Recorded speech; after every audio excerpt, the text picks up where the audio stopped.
26वीं तरमीम के खालिक आज़म नज़ीर तारड़ साहब फरमाते हैं कि ऐसी बातें ना की जाए जो बाद में वापस लेनी पड़े। बड़ी अच्छी बात की आप, अगर वज़ीर कानून साहब को चाहिए था कि ये बात अपने कायद मियां मोहम्मद नवाज शरीफ साहब को भी बता देते। जब वोट को इज्जत देने का कोई प्रोग्राम ही नहीं था तो ऐसी बात करने की जरूरत क्या थी, या ये बात अपने साथी ख्वाजा आसिफ साहब को बताते जो आज बड़े फख्र से हाइब्रिड निजाम की कामयाबी पे भाषण दे रहे हैं। वज़ीर कानून मजीद फरमाते हैं कि काश जेल में मियां बीबी को साथ रखने का इख्तियार होता तो मैं ये जरूर करता। तारड़ साहब ये तंज जो है इमरान खान और बुशरा बीबी पे कर रहे हैं और साथ में ठट्ठा भी उड़ा रहे हैं कि देखो हमने दोनों को कहां पहनका हुआ है। कोई बात नहीं तारड़ साहब, कल जब 10 खरब की लूट मार का हिसाब होगा ना तब ये अल्फाज आप अपने याद रखिएगा, क्योंकि कभी के दिन और कभी की रातें। फिर तारड़ साहब फरमाते हैं कि क्या मरियम नवाज के कमरे का दरवाजा तोड़ने पर चादर और चार दीवारी पामाल नहीं होती थी। तारड़ साहब हिम्मत है तो फिर पूरी बात सुनाए और दिल बड़ा करके उसका नाम ले जिसके कहने पर मरियम नवाज के कमरे का दरवाजा तोड़ा गया था, या फिर ये भी बता दें कि उसकी ट्रांसफर की गई थी, किस लिए की गई थी। मगर ये नाम लेने से तो आपके पास जलते हैं। फिर फरमाते हैं पूछें नवाज शरीफ और आसिफ जरदारी से कि उनके साथ माजी में क्या हुआ। अच्छा उनसे हम बाद में पूछेंगे, पहले तारड़ साहब आपसे मैं एक दरखास्त करता हूं, पूरी ईमानदारी से बताएं कि जो सलूक इमरान खान से रवा रखा जा रहा है क्या उसका अशरे अशीर भी जरदारी या नवाज शरीफ के साथ रवा रखा गया था? वही जरदारी जिसका पेट फाड़कर आपके कायदीन दौलत निकलवाने का दावा करते थे, उसे ऐवान सदर में लाकर बिठा दिया किसने? तारड़ साहब माना कि आपने इस हाइब्रिड रजीम के क्याम के लिए आईने पाकिस्तान की बुनियाद में 26वीं आईनी तरमीम का बारूद रखा है। आपकी वजह से ही आज अदालतें इंसाफ से खाली हैं। बहुत बड़ी कंट्रीब्यूशन है आपकी पाकिस्तान के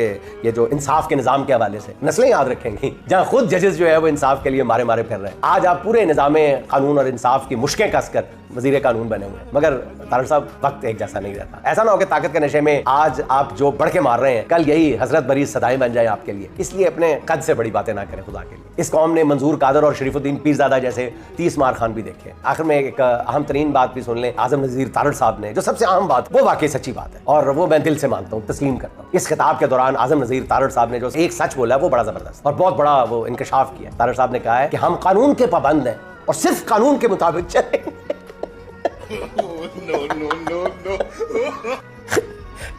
ये बिल्कुल दुरुस्त कहा है आपने तारड़ साहब, आई अप्रिशिएट, आई एडमिट, ये बिल्कुल सही कहा है आपने। इस पे मैं आपसे बिल्कुल कोई बहस नहीं करूंगा।